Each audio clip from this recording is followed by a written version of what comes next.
पहा नवीन एपिसोड्स एकदम add free.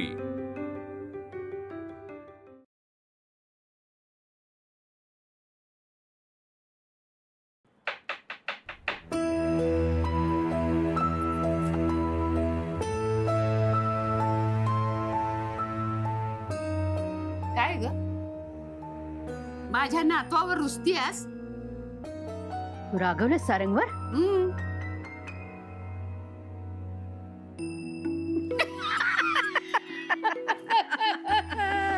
चेहरा बघा तिचा।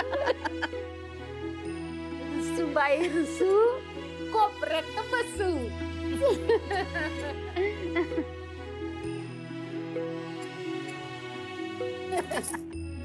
सुबाई रुसू, कोपऱ्यात बसू, येऊ दे ग गालावर खुद करणं हसू। अगं असं दोघं एकमेकांचा रुसवा फुगवा काढण्यातच खरी मजा आहे। नाही असं खास काही नाही झालं, किरकोळ आहे। मी माफी मागते। येडाबाई, माफी कशाला मागतेस ग? हो मुक्ता, ग माफी मागायची काहीच गरज नाहीये। तुझं काहीच चुकलेलं नाहीये। तुझा स्वभाव आहे ना, तो तुला काही काही गोष्टी करू देत नाही आणि ते फार बरं आहे। काही काही गोष्टी ना वेळीच आळा घातलेला बरा असतो, ना तर पुढे जाऊन त्याचा फार त्रास होतो। बरोबर। हा, आणि आता हनीमूनचं म्हणशील तर आमची सगळ्यांची इच्छा आहे की तुम्ही दोघांनी कुठेतरी फिरायला जावं, हो की नाही? आणि तुमच्याकडे खूप पैसे असते तरी सुद्धा ही ट्रिप आम्ही तुम्हाला भेट म्हणूनच दिली असती। त्यामुळे कुठलाही विचार करू नका, किंतु परंतु काही करू नका। दोघ जण मस्त फिरायला जा, एन्जॉय करा। सागं, हे मंतरलेले दिवस असतात, जपून ठेवायचे असतात, आयुष्यभर उपयोगी पडतात आपल्याला ते। आणि रुसवे फुगवे करायला आयुष्य पडलंय की भांडा पण करायला आयुष्य आहे। आता मस्त एन्जॉय करा, मजा करा। तुम्ही आता काळजी नका करू, मी आता नाही रुसणार। पण ते आले ना की लगेच बोलणार पण नाही। का? म्हणजे त्यांना चिडवायला जराळी रुसण्याचं नाटक करणार। चालेल, कर कर कर। बरं, आम्ही निघतो आता, गेल्यानंतर मस्त एन्जॉय करा। चला चल चल करा।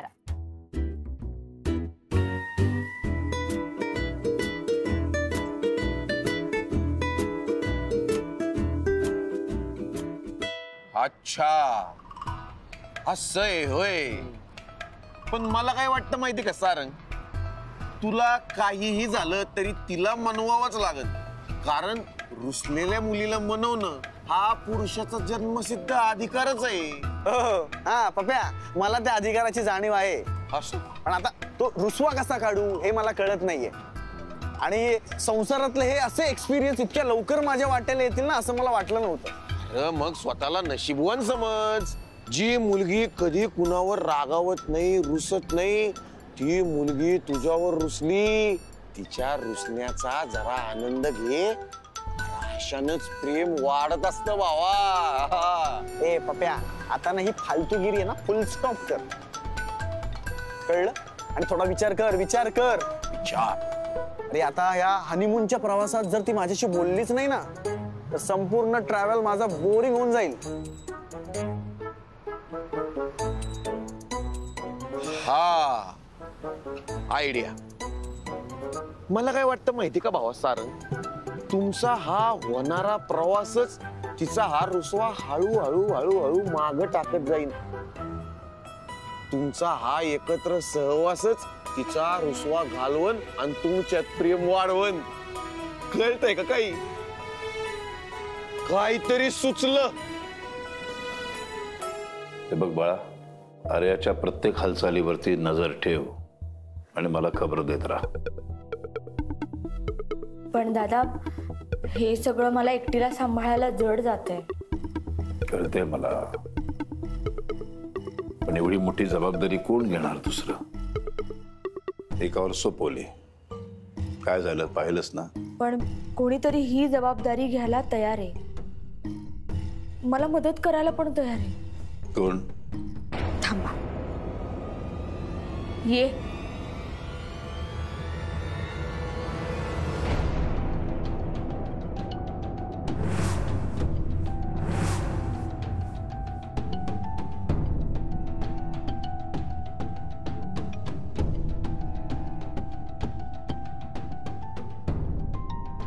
दादा आपल्याला युवराजची गरज आहे, प्लीज त्याला माफ करा. आपल्याला त्याची गरज नाहीये आणि मी याला कधी माफ करू शकत नाही.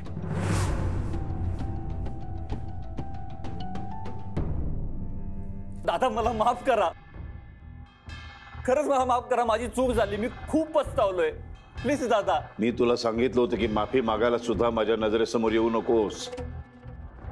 दादा 4 फटके जास्त मारा, हवं तर मला शिक्षा द्या, मला उपाशी ठेवा, कोंडून ठेवा, पण स्वतःपासून लांब नका ठेवू दादा. प्लीज मला एक संधी द्या, माझी चूक सुधारवायची एक संधी द्या दादा. मला माहिती आहे ते दोघं हनीमून साठी जाणार आहेत, मी काहीतरी करतो ना. प्लीज. काही करायचं नाही तू. खरं तर आपण कोणीच काही करायचं नाहीये, तर त्यांना हनीमूनला मीच पाठवतोय आणि तिथे गेल्यानंतर मी तिच्याबरोबर काहीतरी करेन याची तिला शंका आलेली आहे. त्यामुळे तिची ती खबरदारी घेईलच. तेव्हा आपण कोणीही काही करायचं नाहीये. तू काही केलं नाहीस तर ती माझ्यासाठी फार मोठी मदत असेल. दादा दादा प्लीज. तू निघालास तर बरं होईल. पण दादा मी माझं बोलून झालंय.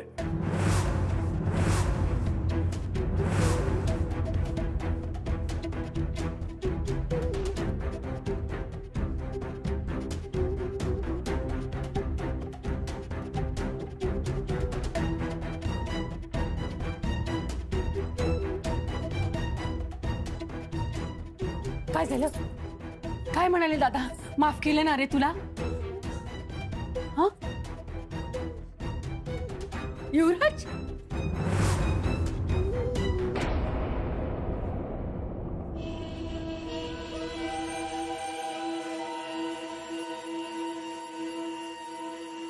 करा करा, आराम करा, मजा मारा, गेम खेळा. हा आनंदात असाल ना तुम्ही सगळे? माझ्या मुलाला रावदादांनी मारलं, त्याच्यावर नको नको ते आरोप केले, त्याचं तुम्हाला काहीच वाटणार नाही ना? माधवी जरा शांत हो. कशी शांत होऊ सांगा ना. रावदादा माझ्या युवराजला माफी सुद्धा द्यायला तयार नाहीयेत. खरं सांगायचं ना तर त्या मुक्ताच्या पळून जाण्यामध्ये दत्ता भाऊ सुद्धा तेवढे जबाबदार होते जेवढा माझा युवराज होता. तरी सुद्धा आरोपी फक्त माझा युवराज का? अगं आज काय झालंय का तुला? म्हणजे आता आणखीन काही केलं हिने? बघा ना, सकाळपासून माझ्या मागे लागलीये आणि सारखं काय विचारते. सारंगचं लग्न झालं ना, आता वंश तुम्ही कधी जाणार घरी तुमच्या? कधी जाणार घरी तुमच्या? सारखं विचारते. काय आम्हाला घरी पाठवून युवराजचा अपमान धुवून निघणार आहे का? दाजी त्याला माफी देणार आहेत का? नाही तसं असेल तर आम्हाला तू सांग ना, आम्ही आमची बॅग पॅक करतो आणि घरी जातो. काय काय झालंय काय तुला माधवी? काय झालंय? अहो तुमच्या जयाला तुमच्या डोळ्यासमोर जर का मारलं असतं ना तर तुम्हाला समजलं असतं काय झालं ते. हो माझा युवराज, हो त्यांनी अगदी मनाला लावून घेतलंय. हो सगळं शून्यात नजर लावून बसलाय. मुका झालाय तो, मुका. नाही आता तुम्हा दोघांची गुपितं मी या घरातल्या सगळ्यांना जेव्हा सांगेन ना तेव्हाच कळेल तुम्हाला. वैजंतीताई, सासूबाई आणि सारंग यांना तुम्ही मुक्ताबरोबर काय काय केलंय ना ते आता मला सांगावंच लागणार आहे. त्याशिवाय तुम्ही दोघं वटणीवर येणार नाहीत. ए काय बोललीस तू? कोणाला वटणीवर आणतेस? आम्हाला? तूही या कटात सामील होतीस, विसरून गेलीस का? आणि आता काय बोललीस? त्या म्हातारीला आणि वैजंतीला तू जाऊन सांगणार आणि हे सगळं कळल्यावर दादा शांत बसणार असं वाटतंय तुला? दादा तुम्हाला चौघांनाही लाथ मारून घराच्या बाहेर हाकलवेल. मग कुठे जाणार? आणि कोणाच्या जीवावर जगणार आहात? भाऊच्या? भिकाऱ्यासारखी गत होईल तुमची. इथे आहात ना म्हणून सुखात राहताय, 2 घास खाताय. दादाचे आभार माना. हे सगळे कुटाणे करशील ना तर रस्त्यावर येशील. पुत्रा पण हाल खाणार नाही, लक्षात ठेव. हे हे हे सगळं ऐश्वर्य मिळतंय ना, हे माझ्या दादामुळे भोगायला मिळतंय. हे लक्षात ठेवायचं, विसरू नकोस. चुकूनही आमच्या कोणाच्याही विरोधात केलीस ना तर कुत्र्याचे हाल होतील.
मुक्ता, कानातले बोळे काढू शकतोस तू आता. गाणं बंद केलंय.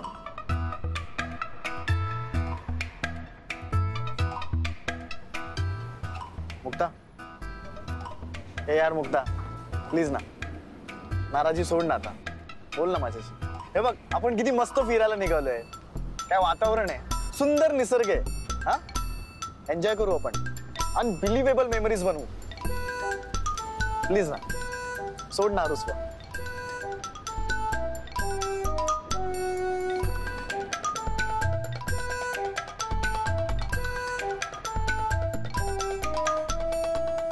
कोणाला लावतेस?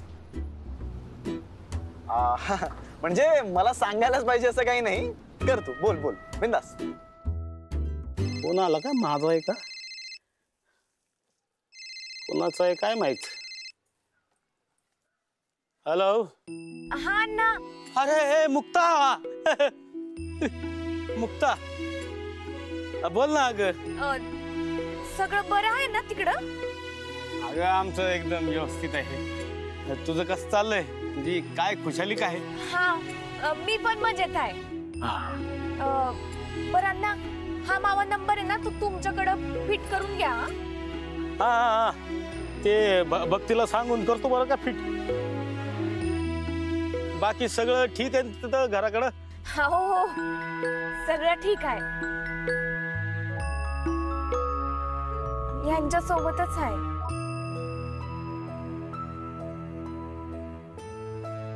छोटे मालक तिच्या बरोबरच आहेत. ते आधीच काय बोलू नका बरं मधीच, आवाज येईल. बर बर, ते पण आहेत का? बर, काय चाललंय छोट्या मालकांचं? अहो ते गाडी चालवते आहे. गाडी? मग ते कुठं बाहेर निघालात का तुम्ही? मुक्ता, अहो आम्ही हनीमूनला चाललोय. हनीमून म्हणजे काय? अहो लग्नानंतर ते देवदर्शनाला जातात ना, आतासला असत. अगं देवाला नाही, काय फिरायला जात असते. आणि फक्त नवरा बायकोच. बर, कुठं लांब चाललेत का तुम्ही?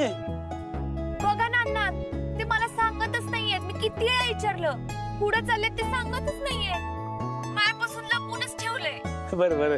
अहो नाही नाही अण्णा, अहो लपून नाही ठेवलंय, कोकणात जातोय. सुंदर माडाची झाड आहेत, वा समुद्र किनारे, मजा येणार आहे. बरं बरं, नीट जा बरं का. अण्णा मी ठेवते फोन. चालन चाल, तुम्ही पण काळजी घ्या.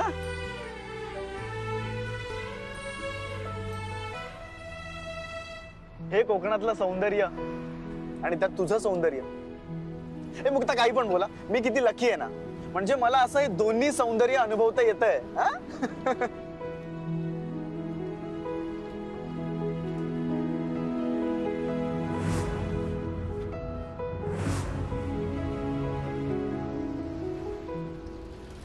काल रात्रभर ना माझा डोळ्याला डोळा लागला नाही. डोळे बंद केले ना की सारखा एकच विचार माझ्या डोळ्यासमोर येत होता. माझी तीच अवस्था आहे. मी तरी कुठे झोपलो आहे? आधी आधी आपण सगळे जण मुक्ताच्या विरोधात एकत्र होतो, पण आता आता आपल्यात गट पडलेत. ती माधवी आपल्यातून फुटून बाहेर गेलीये. सारखं मला हिडवत असते. आधी आधी माझ्यासमोर बोलताना 10 वेळा विचार करणारी माधवी आता आता मला सारखं विचारते, वंस तुम्ही कधी जाणार इकडनं? वंस आता तर लग्न पण झालं. वंस आता सुनबाई घरात आल्या, तुम्ही कधी जाणार? नाही नाही, मला खूप भीती वाटते तिची. ती नक्की काहीतरी मोठा धिंगाणा घालणार आहे. मी तिचं एक वेळ समजून घेऊ शकतो, पण दाजींचं काय? त्या दोघांना हनीमूनला जायची परमिशन कशी दिली त्यांनी? मुक्ताला सारंगच्या आयुष्यातून कधी बाहेर काढायचं, पुढे कसं काय कधी करायचं याबद्दल काहीच बोलायला तयार नाही ते. मला वाटतं ते नक्की मुक्ता समोर शरण आले असणार, त्याने तिच्या समोर हात टेकले असणार. अरे बापरे, मला पण असंच वाटतंय. हा, पण असं जर का झालं ना तर आपल्याला आपल्या बॅगा लवकरात लवकर भराव्या लागणार.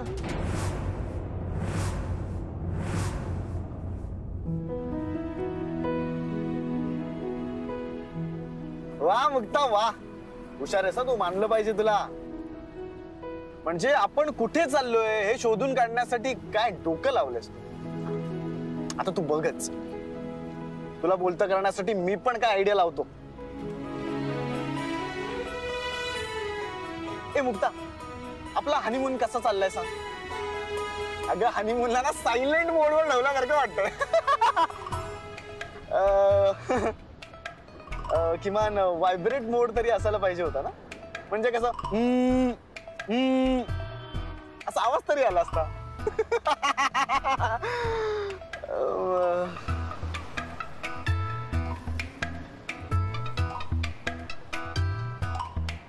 काय यार मुक्ता, तू माझ्याशी बोलत नाहीस तिथपर्यंत ठीक होत, पण तू हसत पण नाही आहेस. हा बघतोच आता कशी हसत नाहीस ते. अहो अहो काय करते तुम्ही? गाडी चालवा बघू. ए यार, गाडी चालवा.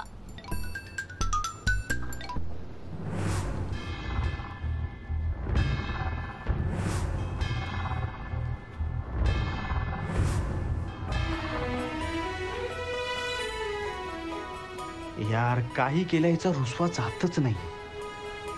पण काहीतरी करावंच लागेल.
एक मिनिट थांब मुक्ता, माझी एक रिक्वेस्ट, प्लीज देवाला जाऊन सांगशील का. म्हणजे मला माहितीये तो तुझं म्हणणं फार लवकर ऐकतो ना, म्हणून तर देवाला म्हण की मला माहितीये मुक्ताची समजूत काढणं म्हणजे काय खायचं काम नाहीये. म्हणजे तुला लग्नासाठी समजवायला किती वेळ लागला ग? खूप वेळ लागला. आणि आता हनीमूनला पण जर असा वेळ लागला तर मात्र मी म्हातारा झाल्यावरच हनीमून होईल. म्हणजे मिठी मारायला तरी किमान 5 मिनिटं लागतीलच ना. सो तेव्हा जरी मुक्तानी प्रार्थना केली ना की तिला हनीमून नकोय, तर तिचं ऐकू नकोस, कारण हनीमून एकट्याने होत नसतो ना. आणि मी तिच्यासाठी खूप छान छान प्लॅन करून ठेवलेत हा. सो प्लीज त्यामध्ये मला सक्सेस दे.